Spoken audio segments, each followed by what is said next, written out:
Hello there, welcome to the Marketplace. Today on the bulletin, businessman named Daniel McCall is set to open his commercial private jet service from the Kotoka International Airport from January 26 next year, with total medical and tourism service in the offering, as more than 400 persons set to be employed by this particular facility. We have more in an exclusive with George Riafi after this break.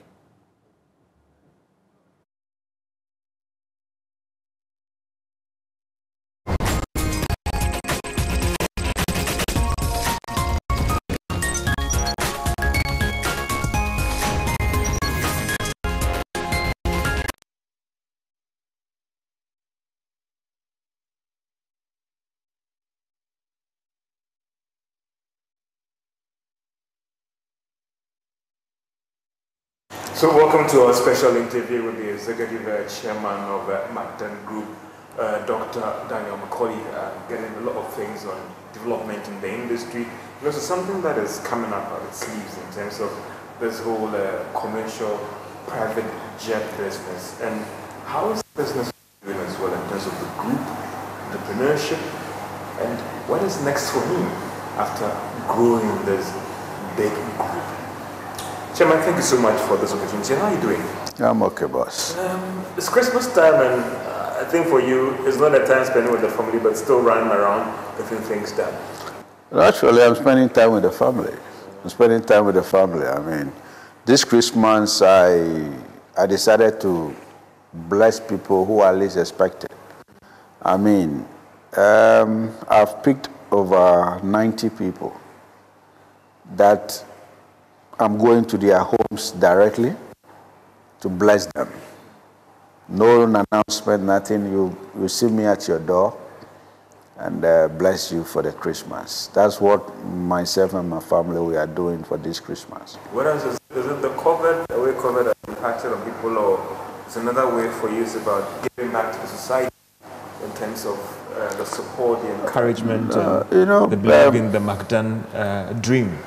It had nothing to do with COVID. It had nothing to do with the McDAN dream. It had nothing. It's the natural me. You know, people need to celebrate Christmas. Somebody needs just a bag of rice. Somebody needs just a chicken to celebrate the Christmas. So this trip, I want to take it to a quiet level.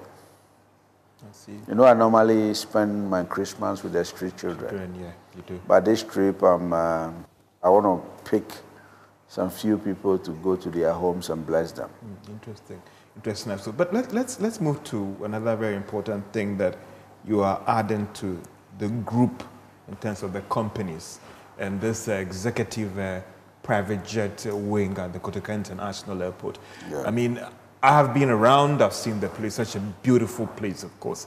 First, I just want, and I know you had private engagement with me on this, but what is the rationale behind this thing? I mean, after all, if I want to travel, I can just walk to the commercial block, do that.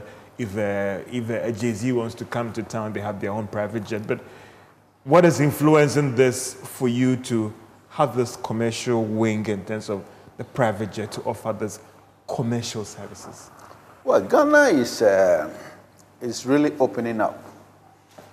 Ghana is really opening up, and I believe that this is very important. You go to other places, you will understand what is going to happen here. We are taking this to another level. Traveling in Africa, traveling to certain places for businessmen, business executives, are very difficult, very expensive. Hence the need to open up this.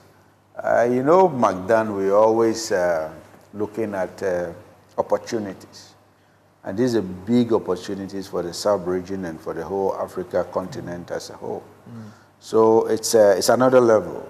I mean, that is what we're doing here. That's what you are seeing here right now. I've seen in a normal airport, they will talk about the capacity of passengers. I stand to be educated when it comes to this whole private jet business and how things are going. I've seen the lounge here, the presidential suite, and all those things. So walk me through, let me understand, in terms of capacity-wise, in terms of the layman's understanding, this lounge, what would be the capacity if I can get that layman's understanding of it? Maybe I'm asking the wrong question in terms of getting the perspective. That's perfectly the right question. When we talk about private jet terminal, it's an FBO, fixed base operation. And this is where you can walk in as a private person and pick a flight and go anywhere you want to go. So, Chairman, hold on. I, George Yafe, if I have the money, I can walk in, make an arrangement for a private jet and fly on the private jet. Off you go. Interesting. Off you go. I mean, it's that easy. You can sit at the comfort of your home, pick a call and say, okay, I want to go to Brazzaville. A Maybach will come to your house and pick you. You get here 5 minutes, you're gone. You said the Maybach. Okay, sorry, go ahead. So it's a whole suite of service provision in terms of when you sign up to this whole private thing. Exactly. Sorry, yes, you explained to me, sorry. Yeah, exactly. We'll come and pick you up, off you go. All arrangement is made. Even in Brazzaville, who to receive you, how to receive you, hotels, all will be booked from here for you, if you so wish. We're making it very, very comfortable for businesses across the world. I mean, anybody can walk in here. We don't have limitation of where to go. Interesting. So in terms of, you're talking about anybody can walk in. How competitively priced is this whole private commercial business? Is that a certain George Yafe, who is an average businessman, can apply for your service? Well, this is not for boys, anyway. It's for men. Okay. I mean, when I mean men, this is for businessmen. Okay.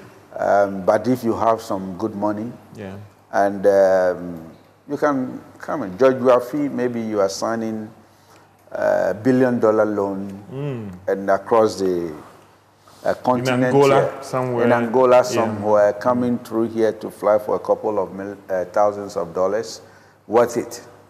Meanwhile, if you are living here to Angola, you have to go to France. Or in Portugal or something. Or Portugal, before you come to Angola. Yet you can just fly from here straight to Angola, 2-3 hours, you are there. Close your deal and the flight will wait for you. Close your deal and you're back to Ghana. Yeah, it's that simple. In terms of the jets that you're offering, so is it going to be a 1 commercial jet, 2 commercial jets, or 3 commercial jets, or a lot of commercial jets that will be, private jet that will be available to offer this service offering? Well, the terminal will own its own jets. And we bring in the Bombardier, the Challenger, which take from 9 to 12 passengers. I see. We bring in the BB jet, Boeing, where for presidents and a good number of people, where you have your shower, your cafeteria, if you have your entourage, 12 or 15 people can travel with you in another compartment where you have your bed, you can sleep, your bedroom and all that. We bring in that one too. We bring in a helicopter here to be doing most of the movement when it comes to, how do we call it? When it comes to movement of bullions, when it comes to movement of cash, we're doing a tourism. The heli can, anywhere you want to go in Ghana, you can walk in here, the heli can take you.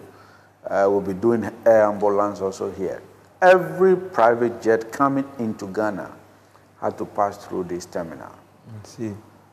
You are explaining something to me about the helipad business as well. So this is not just a private commercial jet that is traveling outside, but even internally as well. You're offering a product that can do internal tourism as well. We're bringing a helicopter who you can hire to take you anywhere you want to go within Ghana. Yes, I mean, if you want to take it as commercial tourism, whatever, you want to look into the city of Accra, you can come here and fly through here. How convenient will this private commercial jets be in terms of the ease of flying people around? Because you've said earlier on, and traveling through Africa myself, several times I had to fly to France, come back, fly through London and come back. Yeah. How convenient are these private commercial services that you're offering that anyone who wants to move within the continent and even across should come to you? The few people who would come through here to have a taste of what we have here can attest to that fact. And it's so convenient. I mean, you just walk in and just walk out. It's that easy. All the work will be done by us, both from here and over there. We have all the setup here, security. We have the security here, AFSEC, Civil Aviation, COVID Center is here. We have the Ghana Health Service, Immigration Service, Customs. Everybody is here. So that is how easy it is. Wherever you go in, all you need to do, just mention the place and drop your check. That's it. And that is it. I mean, I talking to you, I get from you that it's not just about the exclusive commercial private jets as well, but there is something internally that you are offering in terms of domestic travels as well. What is also the rationale behind in terms of promoting tourism internally? Because even, I mean, I remember today a friend was asking me that, George, I wish I have a private helicopter I can take to do some rounds. And he's a businessman, and he was just thinking about whether he should apply to the military for that service to be offered to him as well. What is also the rationale behind it that you're offering this heli business as well to move people internally as well? There is a need for it. You know, we solve problems. McDAN, what we do is we find solution to problems. And we try to scale up in whatever we do. We love challenges where we fly where people can't fly. We fly where it's a bit difficult, but we make it simple. Me as a leader, leading my people, I always try to make sure that nothing is difficult. When you come to my territory or where I deal with the word I cannot, it's not there. It's not there. I cannot, it's not there. And we need to forge ahead. This is a necessity. A lot of things we see as luxury is really not luxury. This is a real necessity. I mean, if you want to drive from here to a place like Ada, it takes you not less than 2 hours with traffic. 20 minutes by the heli, you are there. You want to go to Cape Coast, Takoradi, the north. I mean, these are some of the solutions we find into serious businesses. That is why we are adding air ambulance for evacuation. If there are accidents somewhere, the heli can just move and solve that problem quickly. A businessman, people come in, they want to see the city. They want to move to other places. They can easily walk in here and we make that service available for them. So, I mean, some will say that all other things being equal, when are we hoping that this lounge will be opened formally to commercial business? The next month. We are opening next month. January? You will be invited. I mean, so what date are we looking at here? We're looking at the 26th. Of January? 26th of January. It was supposed to be 6, but there's too many activities in town. So we'll move it to 26th of January.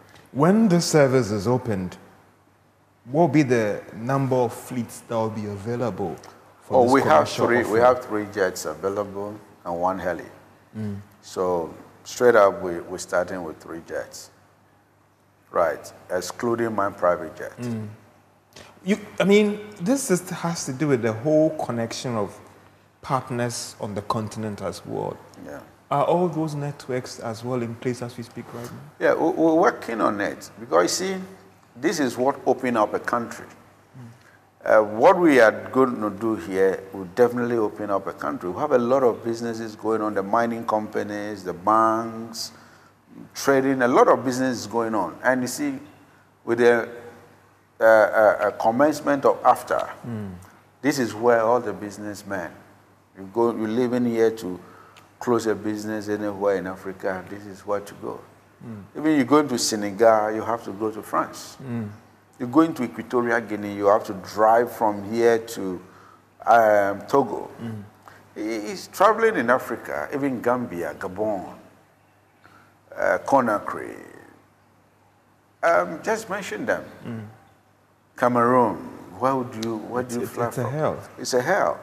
So that is the solution that we are providing here. There's a lot of business executives who will come on the ticket of AFTA, who will fly out of the ticket of the Continental Free Trade.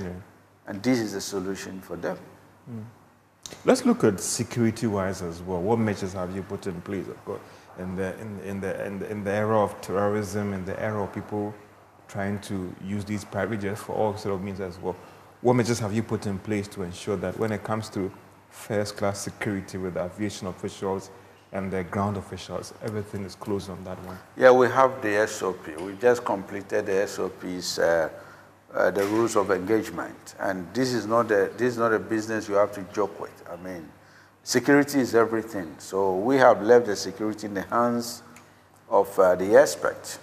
Aviation are putting down anything that is needed. Ghana Airport Company had also done all their due diligence, and the flights we are using are international. They fly everywhere. Hardly before you can have a flight that goes anywhere in the world. Yeah. And that is what this will be doing, actually. That is what this will be doing. They have the capacity to fly to everywhere. Anywhere in the world. Anywhere, any country in the world. I mean, that is what we are doing. This is an international FBO. So all these security clearances are being done, and yes, every private person is assured that in terms of international class security, exactly, you are assured. Exactly. I just flew one of the planes to Dubai, Kuwait, Oman. They can do these long hauls. These are more than 5 hours flight, right? Yes. These are long haul flights. The shortest distance of any of the plane is 9 hours. Wow. Yeah. Interesting. Yeah. These are double engine aircraft. I see. Jets. I see.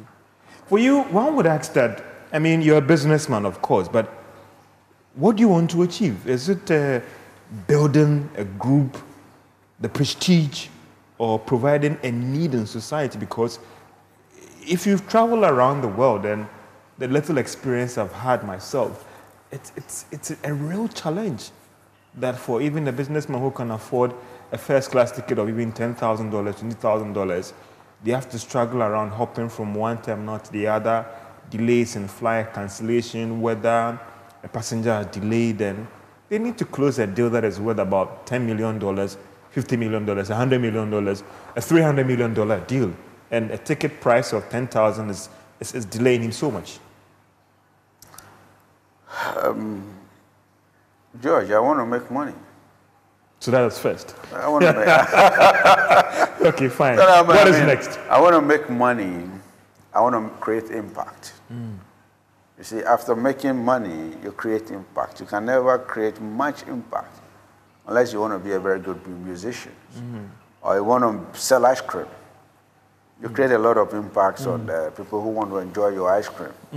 But I want to make money and create serious impact in this world, in this country. So that is exactly what I am doing. And we always look at the terrain. Ghana is a good place to be. Ghana is a place to do good business. Ghana is a very fertile ground, just that the complaints are too many. We will not be able to satisfy, you can't satisfy everybody. But isn't that justified when people feel that they are not getting what they have to get? They deserve to complain. You deserve to complain, but when do you complain to? I'm a businessman. I grew up on the streets, right? I have never reneged in doing something for myself. And I'm still struggling to make sure that I become the best in whichever industry I find myself. I work hard. Till today, I still sleep 4 hours a day. I can't sleep more than 4 hours, at times 2 hours. I'm still working. I'm still breaking my back. No? But this is where to be. You step on the street, you see a lot of foreigners. What do they want here? They are making it. So should we sit here and complain? We can't complain, you know.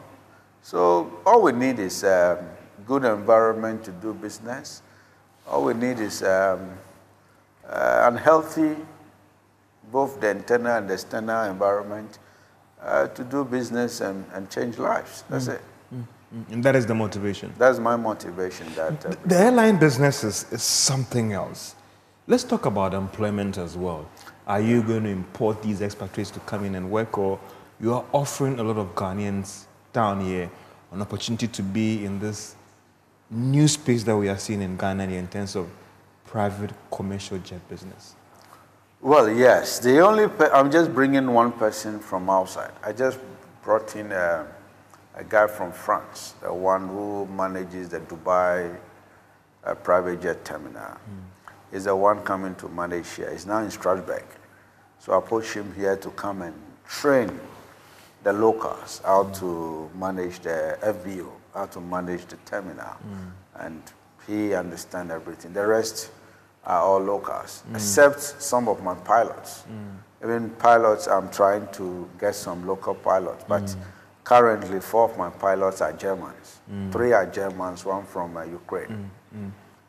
In terms of staff strength, how much are we looking at? Because it's a whole chain of business. It's not just about the catering, the security, the cleaning service as well, and all those things. Just a round figure, not the exact number. The business around here is a lot. Yeah. It's a lot. The terminal, not too many people, but just on the aircraft, on the outside. Even the chauffeur business as well, picking people from... It's a lot of business. We're talking this terminal alone, direct and indirect jobs will be not less than 400. Wow. 400-500. Interesting. Yeah. And this is an employment opportunity that you are offering to Ghanaians as well. Yes, I mean, straight up. Jim, let's come back to one thing. I knew that under the agreement covering this thing was supposed to be a chartered service partnering the U.S. government and all those things. But now we're having this. What went into this whole private thing? And does that agreement with the U.S. government also still stand as well? No. This has nothing to do with the U.S. government. Okay. You know, a lot of people make noise about when I got this terminal, politics and all that. Yeah, it'd be good for you to clear the air on that one. Yeah, but this is a straight lease. Okay. Let me tell you the truth. I drove around here one day and I saw this terminal. Sir, we have terminal 1 there. So I went back to my office, just wrote to Ghana Airport Company that, can you lease me the terminal 1 before it rot? That's it. Can you lease me the terminal 1 before it rot? They were very excited because they were wasting money on this terminal. And nobody was using it. Nobody was using it. And there were leakages. The whole place was running virtually down. And they gave it to me. I wish I can show you images the first day I got it. I have to refurbish the whole terminal. So whilst I was refurbishing it, there's a company called Floor, not the U.S., called Floor, through a tender. And we were invited to manage the U.S. I didn't even know it was the U.S. military. So we tendered for it, and we won the rotation of the U.S. And they needed a space to rotate. So we gave it to them. Government had no hand in it. The U.S. military has no hand in it. It's purely a lease agreement. Our capability that let us got what we got. I mean, McDAN is a big company, and they noticed that we can do the job. We can manage them. But the terminal had nothing to do with the U.S. But why are you quiet about this all along when all these rumors were in town being speculated that this was a strictly private lease agreement? The option was that this thing was going to collapse and get rotten. You know, Ghana, we talk too much. I don't like, the more you talk, the more... But you are a businessman. These things matters in the business space. Well, this is Ghana, you know. But I always get vindicated, you know. As I'm telling you, even in Parliament, it was a topic. McDAN, Terminal 1, Terminal 1, Terminal 1. Purely lease agreement. If I had not moved in here, right now the Terminal 2 is still there. You've been traveling locally. Yeah. Just you can see what is happening to the Terminal 2. It's been operated less than its own capacity. Right. Should McDAN say, okay, look, let me be innovative and take part of the Terminal 2 to run. It will turn into something else. If the airport company, based on the success of this, publicly put out a public notice again, ask companies to apply, or they make a sole source to you to help them out, would you do it? I'm a Ghanaian, why not? Maybe you don't want the controversies again. I really don't care much about controversies when it comes to my business. In business, you don't use feelings. I'm a Ghanaian. You take the heart away. Take the heart away. I mean, you can't use feelings. You know, leaders don't use feelings. The true leaders who want to make a change don't use feelings. I see. Immediately you use feelings in your business, you're out. I mean, be very positive. That is why nobody, you are the first person I'm telling the story of this Terminal 1. And I've not granted anybody interview. I've never talked to anybody. But this is Ghana. We need to grow beyond ourselves. We need to look at the development of this country as a whole. Those who are working here are coming from all sort of life. So that is what we have to provide to this country. There are no jobs. And we need to build this country to a level that we'll all be satisfied with the youth. If not one day, it will be a national security issue where there are no jobs.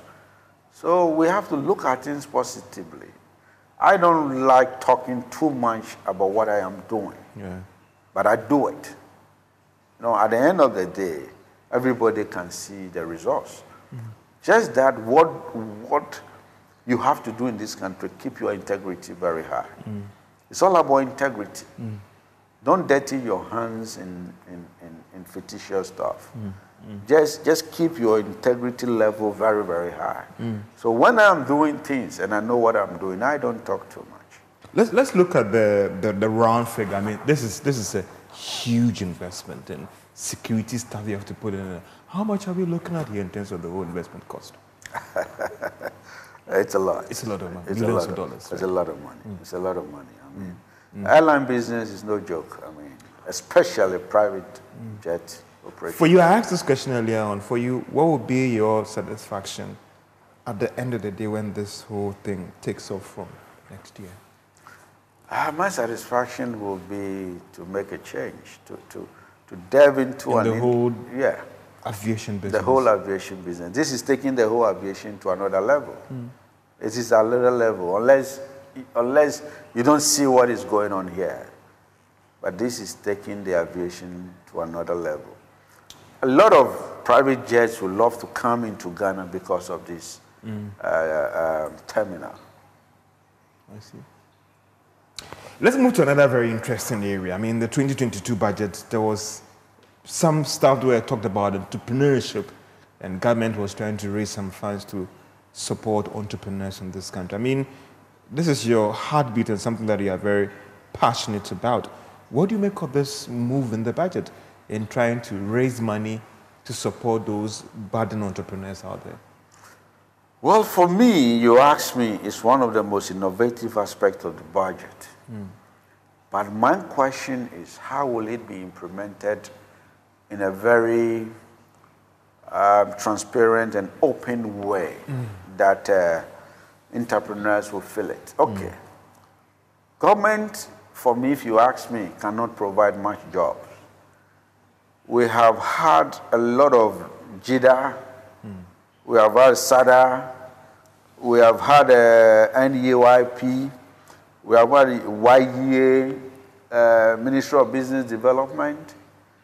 They've done what they have to do. But the private sector, who is supposed to be the engine of growth of this country, how is it looked at? In 1 year, I have created over 2,000 jobs in 1 year. Some of my industry.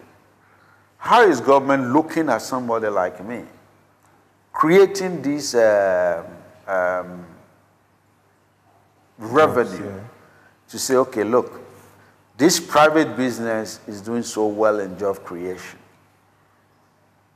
I'm telling you, I'm providing about 400 people. Some are saying that, some have argued that, Chairman, that, listen, government should rather take this money, give it through the banks, let them on lend to private men to create the jobs, rather than, again, government trying to come into this space of, we are going to give money to graduates, we're going to set up this thing. What do you think about that? It's a lot of money that is going to go into government. Yeah. But how it is administered, how it is done. Government need to sit down and really look at it. I'm expecting to see in the budget. It's already been captured in the budget, Chairman, unless they review that statement. Well, if government will do it, I doubt how it's going to be very successful. I doubt. Are you worried that they won't work again? What I'd really... Is that your fear? My fear is, where are the other youth employment schemes? We cannot, you see, you cannot be doing the same thing and expect a change. You cannot be doing the same old things and to expect a big change. When you have history, we use history to guide our future. This is no politics, right?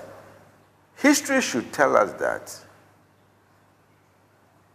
leadership in that area and the planning is a problem.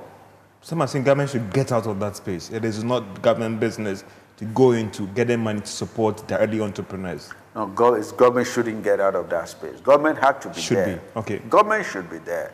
Look, government is the biggest spender. Government is the only entity that can raise the largest finance to support entrepreneurs. This government had been there for entrepreneurs. But the question here is, what is the way forward? We need to build entrepreneurs. I have been in the space. I'm doing the McDAN challenge. And I can tell you, the last application we opened up, 15,000 young entrepreneurs applied. You understand? Which I am going to help about 10 to set up their businesses. Helping 10 entrepreneurs to set up their business is a big thing. Why am I doing this? Because I'm living it. And I can feel that some of them just need a push. But what I keep telling them is not about the money, it's about your attitude. It's about the person behind the business. Yeah. So do you think that this approach should be reviewed? Because the fear is that government will get the money, it won't go to the right entrepreneurs, and then we'll be back again to this whole challenge about there have been several youth entrepreneurship programs, but there's still high unemployment out there. It's always questionable. It's always questionable. Should they give this money to private men? You know, we need to look at the root cause of all this unemployment. We need to really go back and look at it. Maybe McDAN Group is not employing that much. Yes. No matter how much you employ, it's not enough. If you ask me. Can you do more than that? Well, I can do more. McDAN can do more. Right. All I need to do, expand some of my businesses. I'm operating on loans. Maybe I won't go to the bank. The bank give me loan to operate. My cost of capital becomes so high. Right. My cost of operation becomes so high. Right. I can do more if I get some kind of concessionary support. And that's why I'm coming to that. Maybe government cannot create the more employment that they are looking for.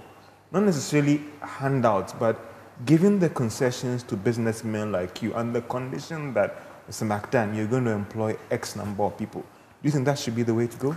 Well, it is. I will grant you these exemptions in the US, on condition that, listen, McDAN, at the end of every year, I'm expecting you to employ about 100 people.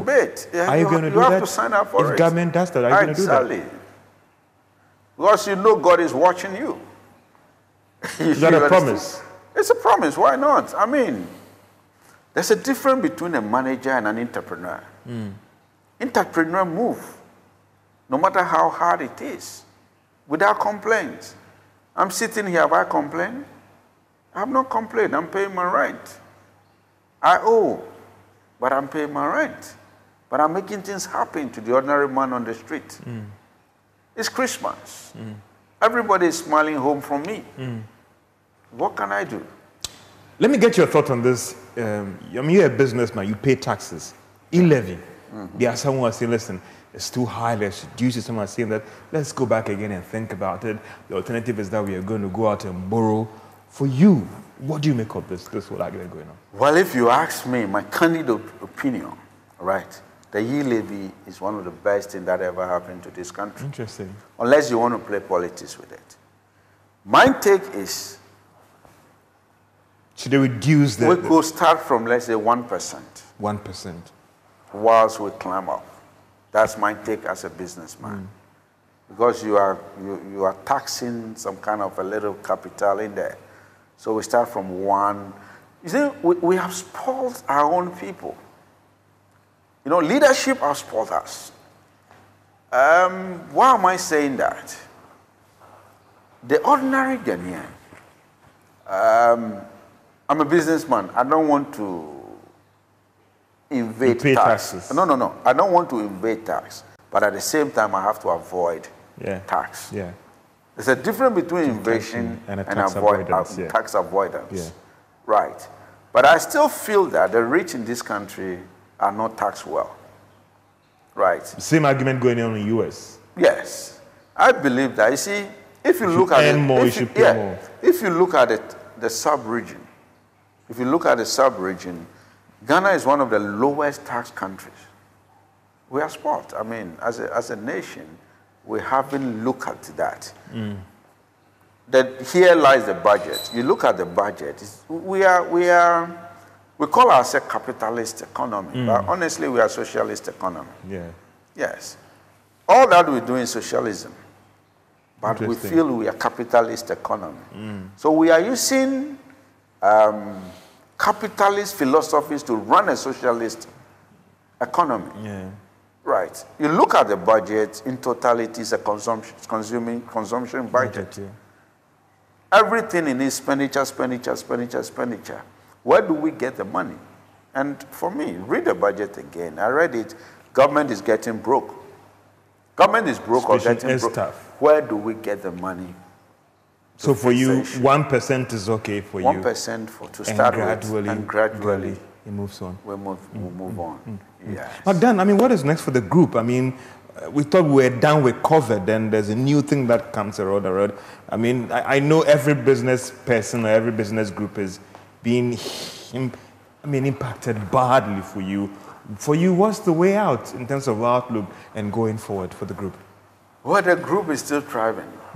This group is still thriving, no matter how difficult it is. But the COVID changed some few things in the strategies. So it hasn't been bad. At times, businesses need a little shock to reposition yourself. And the group is coming out stronger than before. Yeah, we've slowed down on certain areas. We're moving ahead in other areas, just like government running the economy. Just like this budget, for instance, I want to see something like government picking, let's say, 5 most imported products, to zoom in to say that, okay, for this budget, we are not going to import rice anymore. We are going to import chicken. Look for 3 good businessmen. Support them with funding and say, look, go out there and produce Ghana 600,000 metric tons of rice. And we'll ban the importation of rice. Do you know how much jobs this will create? It's possible. Talking about importation, Electrochem, your salt business, how is it doing, and when are we going to see the exports taking off? Well, Electrochem is going to be one of the strongest companies in this country. And salt is serious. And normally, I really don't want to talk too much about Electrochem because I promised myself that the first interview I'll grant anybody on Electrochem is when I made my first 1 million metric tons. Okay. Yes, and I'm going to make a 1 million metric tons I have a great team. I have a great team trying to make it work. By middle of next year, first quarter next year? Yeah, we're looking at by end of 2022, 2023. The million tons of... We should be expecting 1 million tons. But the exports are going on as you speak right now? Well, I mean, we've done a couple of exports to Spain and to Douala. And it's amazing. Salt is in high demand. Ghana last year imported 770,000 metric tons of salt. Ghana. Are you looking at the local market as well, or just the export? We're looking at, home first. Home sweet home. I would want us to taste and enjoy our own salt from our own soil. Chairman, as we try and wrap up on this interview, one would say that I remember once Otabil was preaching and he made one statement that in Ghana, a man cannot be successful unless he gets a small stool in his village to be called a chief. That was then. Some would say that a man cannot be deemed to be a successful businessman without entering the political space. I know there have been several demands on you and all the rest. Some vice presidential candidates, some going for president, some going for member of parliament. I believe it's a perfect opportunity to clear the air to us. With all this demand coming from the chiefs, your people, and all the rest, are you going to grant them this wish of entering into this space? Well, for now, politics is not in the plan.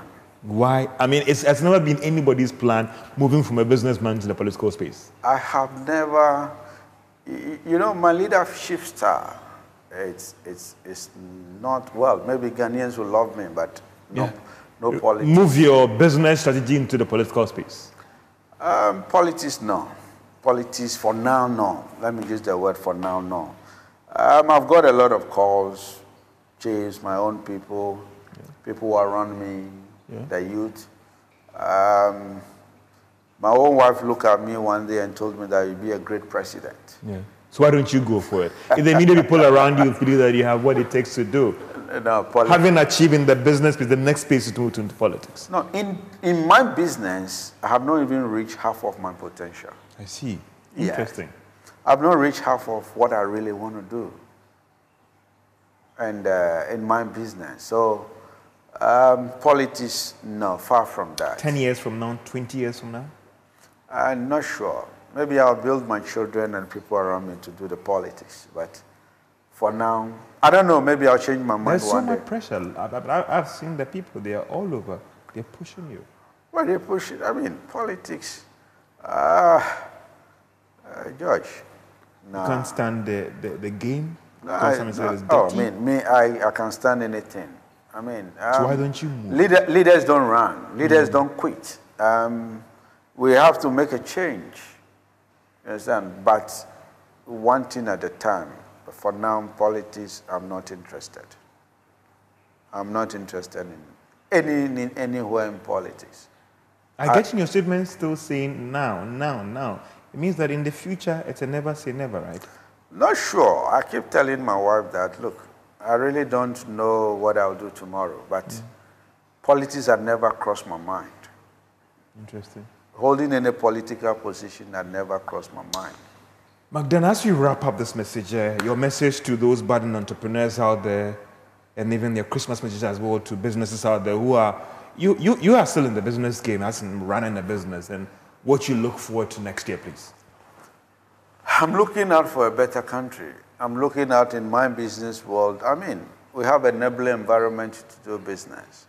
I'm looking at seeing the youth more aggressive in a very positive way.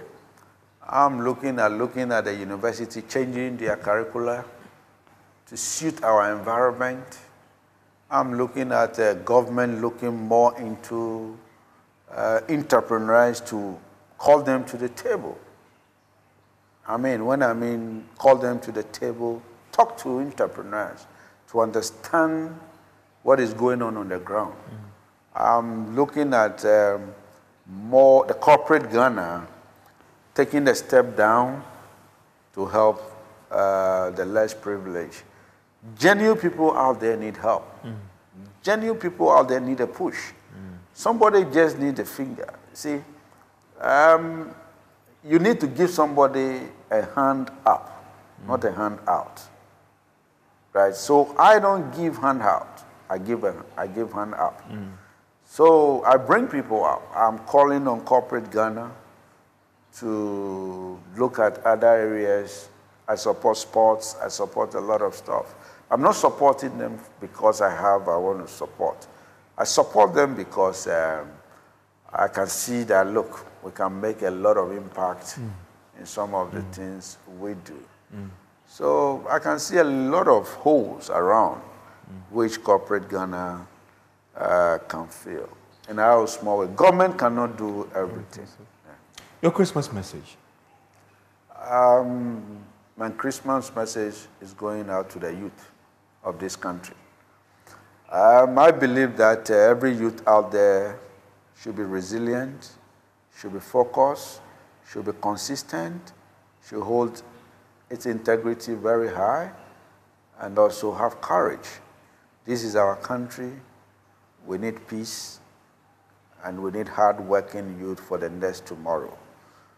I am here to provide a shoulder to anybody who is serious. Immediately I give you my shoulder, you become taller than me eventually. So you get to see the tomorrow that I wouldn't be able to see. So I wish everybody Merry Christmas and a Happy New Year. Thank you, Chairman. And just in terms of running us through about it. So when I entered this place, because we'll be taking shots later, you have several suites around, right? Yeah. And then, so just walk me through in terms of the facilities that you have here. Yeah. We have all the modern facilities that you can think of. We have the holding areas here. We have a bar there. We have the presidential suite there. We have a conference room. We have 2 conference rooms here. We also have a Zoom room. You can fly to Ghana. If you don't want to step out here, there's a whole lot of facilities here. You can have your meeting here and fly out. Your business executive can meet you here and have meeting with you here before you even leave for your hotel. Very comfortable place. The president has his bath over there. High-level authority. Anything you need in terms of modern gadgets is here. Yeah. Okay. And thank you so much. This is our special interview with the Executive Chairman of the McDAN Group, Dr. Daniel Macaulay, as we look at what he's up to in terms of the group, in terms of outlook, in terms of his thoughts on entrepreneurship, and the new baby in the group, there's this whole commercial private jet business. And why this business now? And what is he offering to all of us? What about the outlook of the business? What about COVID-19? And his thoughts about politics in the 2022 budget as well. All these issues wrapped up as you get his thought on this as we engage him in this special interview with the Executive Chairman of the McDAN Group, Dr. Daniel Macaulay.